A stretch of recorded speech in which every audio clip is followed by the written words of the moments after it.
Omoni suki ya hiver hein, suki ya kani mokonzi. Suki ya hiver yango, bomoi na okangela yango susu ba crochet hein ya locks. Omoi nde totango ba crochet donc suki ya hiver o sela o midele belé. Kangela yango suki nyonso ba kopozelo perruque modèle nyonso lingi. Omoni hein. Mwende totango locks. To sa yango ba crochet, bomoi nde bima kitoko hein. Wow. Yango. Bomona kaso esili. Sala moko ba mona. Ongide ba iba maele? Non, ba ibi na bon déjà na la sadia bon.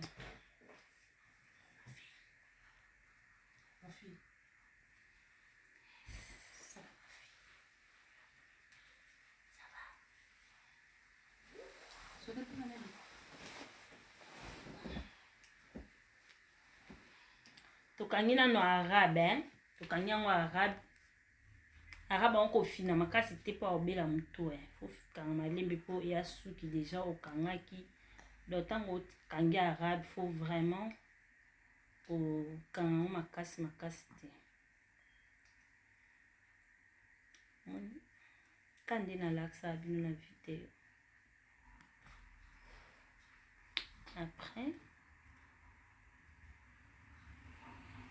avant na suboye anta un mois na ndam to 2 mois ka yemta oyeba.